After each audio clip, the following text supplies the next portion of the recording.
salaamaaleykum mbokk yi salaamaaleykum askan bi yéen ñi ñuy suivre un peu partout à travers les réseaux sociaux ñi ngi leen di nuyu yéen ñëpp surtout yéen ñi nga xam ne yéenay sunu abonné ci biir Dak Médina tey dañu seet ci woon une personne bi nga xam ne kenn du ko présenté Aladji Maguette Sène mu nekk une personne boo xam ne Médina yëpp xam nañ ko Gueule Tapée yëpp xam nañ ko Fass Colobane en fait pour dire que nit koo xam ne la il est connu un peu partout ñëwoon seet ko pour waxtaan un peu sur la situation politique au Sénégal, sur la situation politique à la Médina précisément Aladji Maguette waa Dak Médina ñu ngi lay ziar di la nuyu salaamaaleykum.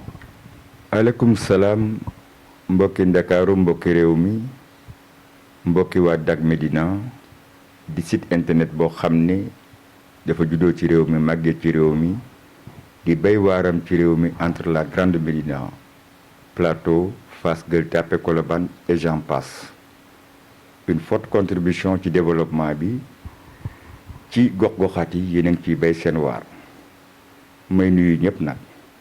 Aladji Maguette dans le vif du sujet fan yi situation politique bi dafa lëmbee muy situation boo xam ne les gens en parlent voilà une semaine. C'est l'histoire du cas de Sonko lan ngay wax ci situation boobu loolu ci mën a wax. waaw mais jërëjëf Lamine question bi nga posé moo nekk en actualité kon war naa ci am suma xalaat personnel mooy Ousmane Sonko député la. Oui. Il est un député du peuple. Oui. Donc mu am tamit beneen doomu aadama boo xam ne citoyenne la. Oui.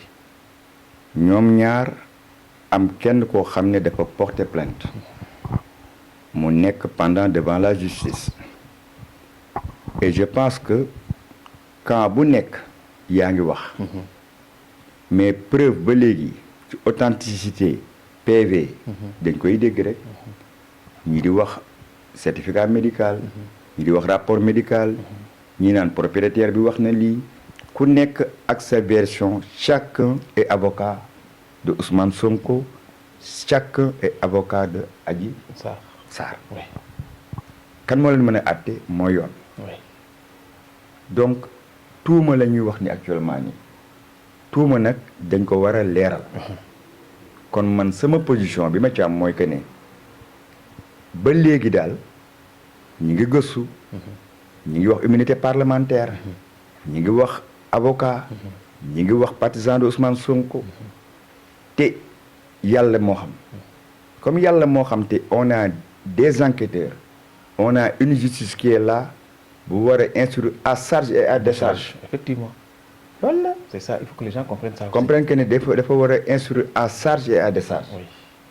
lu ñuy instruire à charge et à décharge ba léegi mais lii dal na Ablaye Wade. ñu accusé ko. dal na Idrissa Seck. ñu accusé ko. dal na keneen Macky Sall ku ñu nekk accusé Macky ko. Sall. mais bu fekkee ne ku nekk nag yaa ngi téye sa camp ba pare ñu indi ci ay arrogance yoo xam ne ay saaga yoo xam ne indi ci ay menaces camp bu nekk yaa ngi def waaw kon léegi naka la ñu mën a bàyyee justice mu tëddee njaxanaay enquête yeggale procédure am la nga xam ne bu ñu demee ba ca biir lépp loo xam ne war na ca ci côté justice ñu rendre ñu compte ñun peuple bi man sama taxawaay loolu la.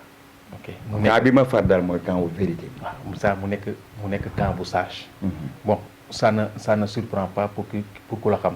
sagesse nga moom rek nga mën a nekkee moom nga mën a wane te moom nga wane bon suñu waxtaanee un peu ci sujet d'actualité nga xam ne sur la politique situation politique à la Médina mi nga xam ne la Médina qui nous est chère nous tous mu nekk situation boo xam ne fan yi aussi bëri na ay yëngu-yëngu ak jalti on entend par-ci benn camp on entend de l'autre côté beneen camp on entend donc yow boo ñu jàngatalee un peu la situation politique à la Médina ban jàngat nga ci def.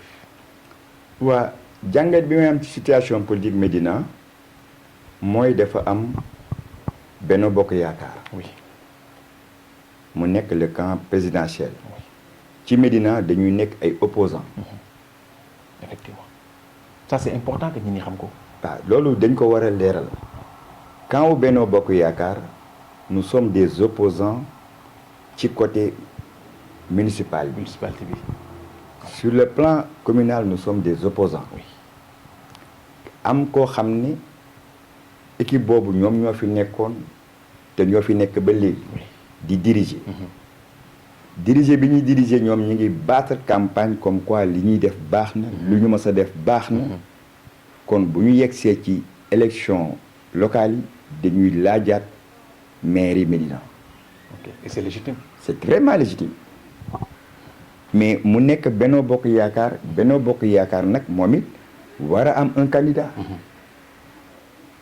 parce que bu ñu amee un candidat mooy seen doole. oui mais bu ñu diviser woo day nekk force.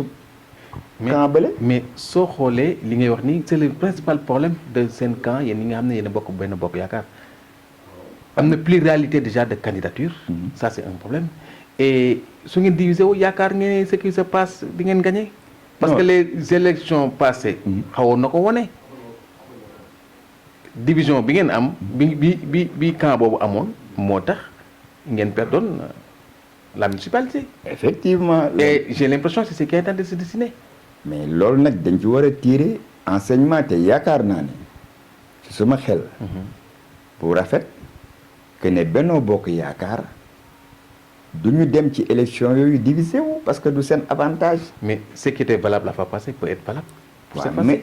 mais ce qui était valable la fois passée war nañ ci tirer ay enseignements mais yoo xam ne est-ce que seen camp ñu ngi ciy tiré ko parce que Mais- loolu c'est une question. mais parce que ce qui se dessine. loolu feeñul. waaw mais tiraillement yi bëri na. chacun va être candidat. waaw mais xam nga positionnement la ñu nekk actuellement nii. ok mais je pense que Benno Bokk Yaakaar appareil bu mel ni APR. oui je pense que kilifa yi nekk au sommet dinañ dem à un moment donné. oui ñu xam ni la division ci Benno Bokk Yaakaar Médina du avantage wu Benno Bokk Yaakaar dinañu toog xool le candidat bi nga xam ni moo yore le meilleur profil ñi ci des ali ñëw parce que il faudra que kenn jiitu. waaw mais le problème qu'il y a ñaapam ñaari camp. bu ñu ko ragal wax nu ñu ko wax dëgg. c'est le Bien camp sûr. de Seydou Gueye et c'est le camp de Cheikh Ba. te ñaar ñëpp ku nekk teengal nga sa place sa parti ku nekk mi ngi bàkku ne ne c'est-à-dire le meilleur profil comme vous venez de dire ku nekk jàpp na ne parti boobu mooy meilleur profil.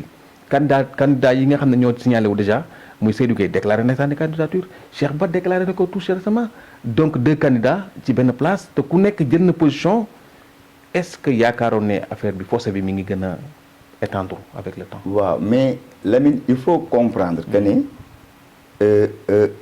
boo nekkee ci compétition yu mel nii. oui ku ci nekk da nga naan man la. waaw donc ce sont les Seydou Gueye mises en terrain. le ministre Seydou Gueye. Oui. danaan man la.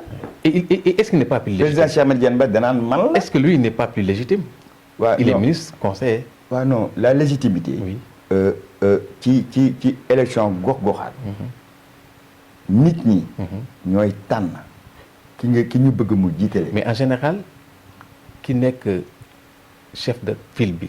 ci parti bi ah loolu la ñuy yàgg di gis mooy nekk en fait lu ñu dul laam-laay mooy nekk le candidat. en général c'est comme ça que ça se mais passe. kuréelu Benno Bokk Yaakaar. oui le chef c'est qui? kuréelu Benno Bokk Yaakaar le chef c'est qui? kuréelu Benno Bokk Yaakaar. Le chef, c'est qui? le chef c'est Seydou Gueye. donc mooy c'est- kuréel gi.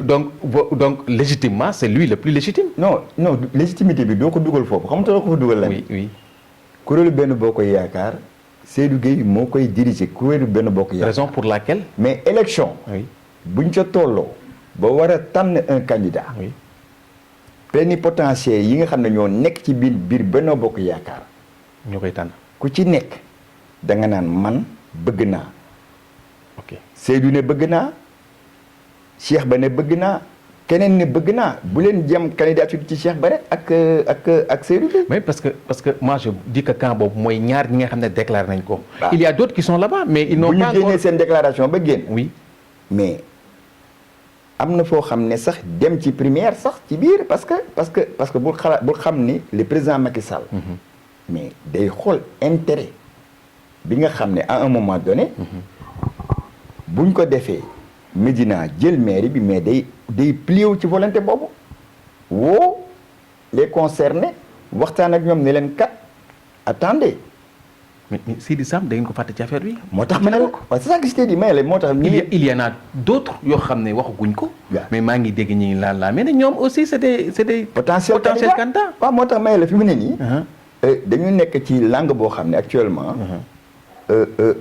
pré-campagne sax laa ko mën a tuddee. effectivement c'est le moment même. c'est le moment pré-campagne. oui am nañu affiché wu seen ambition publiquement. ak ñoo xam ne xëy na seen ambition waneeguñ ko.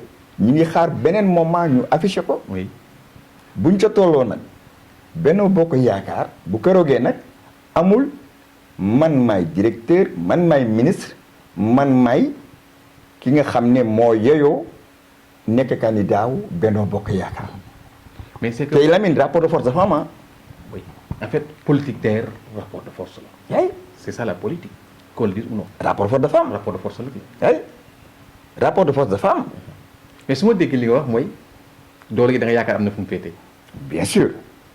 te xam naa ne. fan la féete déjà. bon rapport bi fi mu féetee dafa nekk loo xam ne lu ne fàng la. joxoñ ko kon. Cheikh Ba.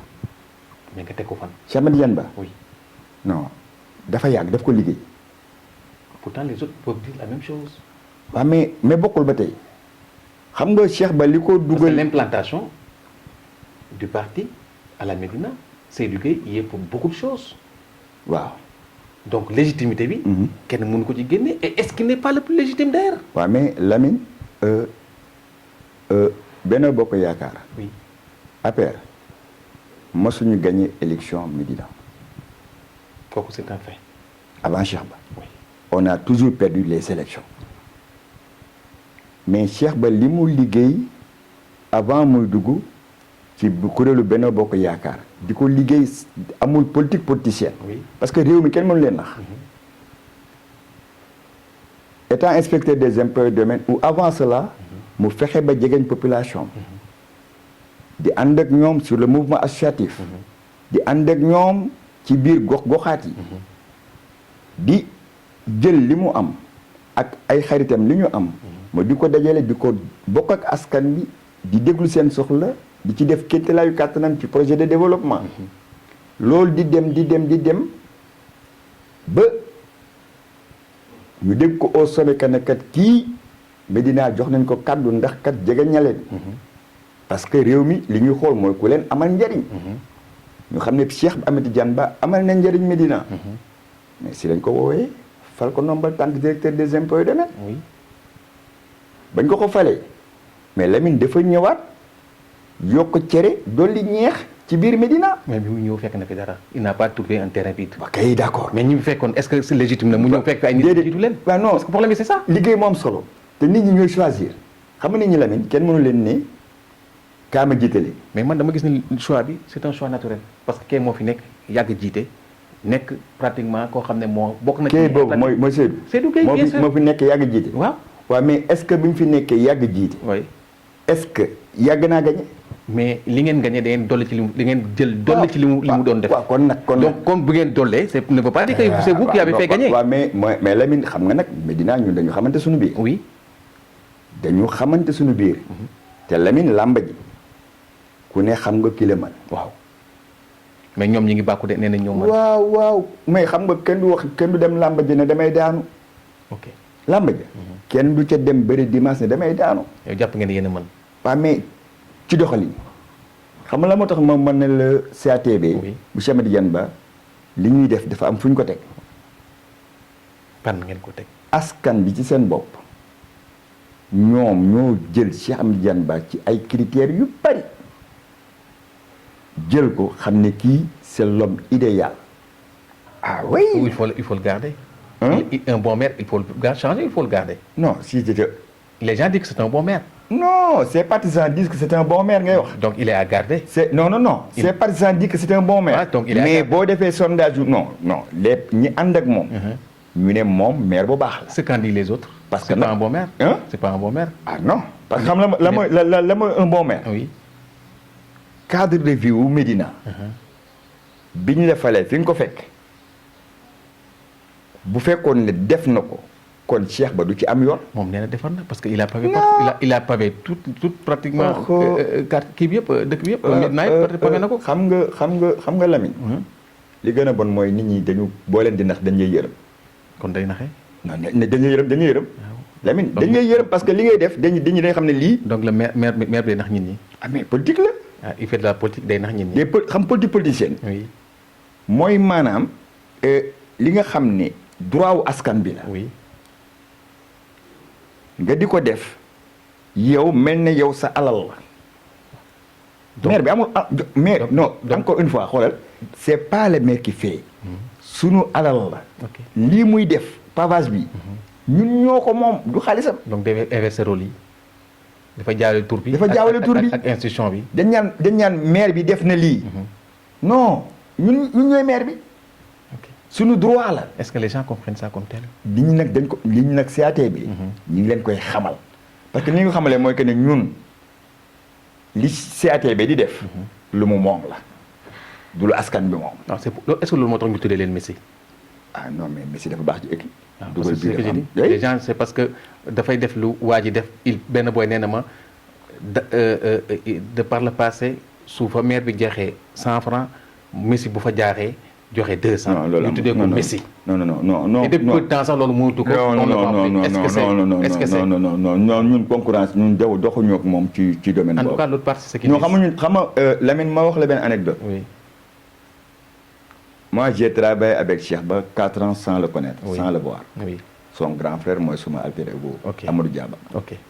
dama nekk Ngaraf. nekk fa à bas âge. rampe. jaar fi ma war a jaar. jàng fi ma war a jaar def sama apprentissage ci ñoom Moussa Diadio. ñoom doyen Lumali Coulibaly. jàng ba am ay responsabilités au niveau de mon ASC. nekk délégué. dem au niveau de la zone. di ñafe. ñoom Baba Thiam yii yëpp. je suis leur doyen au niveau de la zone. oui. Oscar Diagne je suis son doyen au niveau de man Moulay Idriss Diagne ñooñu la ñu bokkaloon suñu premier temps ñuy liggéey di liggéey ba jékki-jékki dégg Cheikh Ba moo ñu dégg que ne ñun au niveau de Ngaraf ñi ngi liggéey suñu liggéey moo proche leen boobu temps il était directeur des impôts dafa sax politique mu approché ñu ne dafa bëgg a def social ci biir nit ñi ñuy jox waa Ngaraf amul tukulóor bi amul pël Fouta bi amul obédience politique parce que boobu amul dugg sax amul CAT bi c'était Proxim pendant 4 ans lu mu ma jox ci ay biens social su paree ma répartir ko liste nom prénom numéro de téléphone adresse na ko ku nekk jox naa la lii jox naa la lale ci exemple boobu la ñu jëlee Ngaraf pour mu créer Proxim ci quartier yëpp du yëg du Alaaji Abdou Diop du yegg ci Cheikh Ba mais dañuy def nga bi ko bi commencé dañuy def appel de fonds au niveau de la CAT bi ñi 100 000 ñi 200 000 ñi 300 000 ñi 400 000 ñi 500 000 ñi 1 million mais kenn xamul nu xaalis bu toll mais bu ñu paree ba rassembler lépp mais on le donne au nom de Cheikh Ba. ok donc xëy na ñi ni comprendre duñ ko noonu. dañ bu ñu dajalee lépp ba pare. ah mais nag dañu jël suñu leader qui est charismatique suñu leader gi nga xam ne am na yar parce que xam nga mais ku la yar moo la tooñ. dëgg la dañuy wax ne ku la yar wane la. te Cheikh xam moo ko maam Abdou Aziz moo ko yar da baax. Cheikh di doomu daara mu yor ko moom maam Ousmane Habib ak Maodo. Cheikh boo gisee bu coow lu bare bokk ci mais bu jëf ji amee solo bay déranger am njëriñ moom la duñu saaga. duñu xaste. duñu tuumal nit. wante duñu yaafus de. gisee saaga yi. boo gisee tuuma yi. Cheikh neexut a jot. Cheikh neexut a gis. Cheikh day wane xaalis. lu ne ñu jiiñ ko xamalan la. fi ba tuer son chien à la considération wante nag day dem coow lii yëpp loolu la. bon CAT bi ku fi nekk ba dem sax xanaa nga wax lu la neex mais doone CAT ba jàngal nañ ma xas wala xas nañu diw wala sosol nañu diw déedéet amu fa. dama la bëgg laaj Doudou Diagne ko def na benn sortie fan yi déglu nga ko. déglu naa Doudou Diagne. loo jàngat ci déglu. Doudou sama rakk la. xëy na day def appel rek wante Doudou xam na Cheikh frère am la. bëgg-bëgg Doudou moo dafa fekk Cheikh nekk ci mooy lu baax te Doudou dafa bëgg lu baax pour Médina Doudou bëgg Médina jëm kanam kon Doudou nañ ànd ak Cheikh jàppale liggéey bi parce que Doudou frère u Cheikh Ba la de te Cheikh Ba li muy def lépp yamul jekko Cheikh Ba ubbul buntam ñu mu àndal ubbuñu seen bunt te lii lépp loo xam ne du jaan jekko wax na ko ci Cheikh Ahmed Tidiane Ba xëy na man ci sama xel bu gàtt daa bëgg Cheikh Ba pour Cheikh Ba parce que ni mu waxee da ngay xam ne kii bu sañoon lépp Cheikh Ba da koy yor kon Doudou nag comme frère u Cheikh Ba la li ma koy wax man Doudou sama rakk la ñu nekk dans le milieu de la lutte man ma nekk sponsoring moom mu yore président des amateurs kon xëy na bi ñu ko tàllalee micro ne mu waxee ak nañ ko war a déggee nañ ko déggee neneen Doudou frère u Cheikh Ahmed Tidiane Ba la kon Doudou liggéey bii nga xam ne moom la Cheikh Ahmed Tidiane Ba di def ci am taxawaay boo xam ne war na ko ci taxaw moo ñëw jàppale frère am conseiller frère am mu yokk tere dolli ñeex. Le problème que nous avons suñu soxla woon dara ci CATB on ne sait pas à qui. ah non non on est CATB nag dafa structuré wu xamul tam structuré wu. Oui. dafa am ay pàccaar yoo xam ne. Par exemple yow mi nga xam ne dafa nekk. su ma leen responsable jigéen ñi kan la. kan nga wax tudd. c'est madame Seynabou Ba. Seynabou madame Kébé. Madame Kébé. Madame Kébé Seynabou Ba elle est la responsable des femmes. Seynabou Ba c'est qui? C'est la petite sœur de Cheikh Ba. Ah bon? Petite sœur? Mais ça c'est du népotisme. non déglu xam nga lu tax népotisme. Oui. Qui est responsable des jeunes? Le responsable des jeunes. Il y a le responsable des jeunes, il y a l'autre qui est là, qui est... C'est son neveu, il paraît. Non, c'est pas son neveu. Son neveu, son neveu, il est un conseiller. Ok. Il est conseiller spécial. Qu'est-ce que les gens... Oui. dañuy nettali loo xam ni maîtriser wuñ ko. Ok. Mais la CATB c'est pas une structure familiale gis nga madame Kébé boobu Seynabou Ba. Vous avez lâché le mot. Les gens le disent. non amul nekkul. Les gens le disent. nekkul ce qu'il en est dañ koy sur le terrain. xam nga parce qu'on dit que pratiquement toutes les postes de responsabilité c'est la famille qui l'occupe. amul nekkul du sec non dama ne la madame Kébé. Oui. Elle est la sœur de Cheikh Ahmed Tidiane Ba. xam nga ñan ñoo ko porté. Oui. C'est les femmes de la CATB qui l'ont porté. te il y aura des élections yoo xam ne buñ ci eggee toutes les femmes de la CATB quiconque en assemblée générale va postuler si elle veut devenir présidente des femmes. Mais je dis que c'est un problème que Cheikh Ahmed Tidiane Ba nekk responsable président CATB. waaw sœuram di nekk présidente des femmes. non c'est un peu. non xam nga critère. vous trouvez que c'est pas un problème. non xam ngeen critère la Lamine. Oui. ci compétence. Est-ce que c'est la compétence qui. ah oui c'est la compétence. parce que xam nga lan la. donc là elle est plus compétente que les autres. non elle n'est pas plus compétente mais ci nomination bi mu nekk. oui. compétence moo tax mu nekk ci. ok mais du lien familial. xam nga c'est différent. mais c'est ce que les gens disent. non mais les gens disent mais ñi nekk CATB. xam nañ ne en âme et conscience. parce que c'est une femme qui est plus responsable que les autres. C'est pour non elle n'est pas plus responsable. c'est-à-dire que Lamine. Sur des milliers de femmes. Oui. Au niveau de la CATB. Tout le monde ne peut pas être président. Mais pourquoi elle et pas les autres? Pourquoi pas elle? C'est ça. Pourquoi pas les autres? Parce que les autres à l'unanimité dès le début du travail. dañ ko fal. Dès le début du travail. Ils ont vu que ni au moins mën na am entente ak famille. parce que liggéey na liggéey boo xam ne. dafa falu parce que c'est la sœur. non désolé. elle a travaillé gars yi du Cheikh lañ ko rusee moo tax ñu fal ko. xam nga Lamine ma wax la benn anecdote. oui. on a créé un super ndaje. ok. à la rue 33 angle Blaise Diagne. si mes souvenirs sont bons. on n'avait pas cette idée nous. mais madame Kébé Seynabou Ba elle a eu cette idée de faire un super ndaje pour toutes les femmes de la Médina. se regroupent ñoom ñëpp. ñu regrouper créer une grande manifestation boo xam ni day am social living ci biir. oui. xam nga dem ca làmba ja di bàqu. jóge ca làmba ja yi bàqu la CATB bàquwul ñu ngi liggéey nag wante bu ñu yeggee ba ca làmba ja ba bëre ba jot dinañ xam ne wure ba dem na këng. waxi mag dem na ndan tàll li lu waaye doon jaay bu CATB bëggee. bilaa dina lam. man damay revenir ñu def dernière question bi. Lamine. keroog bi président Macky Sall di ñëw kër Thierno Mountaga Tall. oui. Thierno Madani. keroog sama yaram dafa daw. Qu'est-ce qui s'est passé? bi président Macky Sall dugg si di xool ba jeex ba gisul Cheikh Ba ndekete Thierno Madani Tall Thierno Madani Muntaga Seydou Cheikh Oumar jël na Cheikh Ba yéegal ko ca kaw saal ba toog ak moom ne ko président lay fekk si fii mais doo ko teer boobu ana les autres. ña nga ca suuf Cheikh gis nga yàlla nit ki da ngay bàyyi ak sa bopp yàlla ba président duggee di xool Cheikh ndeke Cheikh nga ca kaw maa nga toog maa fekke moo gën a wóor am ñu doon lijjantil keroog am na ñu fa nekkoon ñu doon lijjantil. pour ñu fekk leen ci kaw pour non déedéet pour bu président wàccee déet dafa am huis clos. ok ca kaw man dama ko xool ba ci yàgg ma ne ko yaa ma mën parce que li koy woo téléphone par jour message yi bu la ko wanee ne la jot na tant de message da nga naan non lii c'est pas vrai. donc il faut que nit ñi comprendre loolu. billaay il faut nit ñi yërëm ko comprendre ko xam ne dafa bëgg a faj seen soxla nañ ko bàyyi mu liggéey parce que nag la muy liggéey moo ñuy may ay fo ak ñi mu àndal ñu mën a faj soxla yi.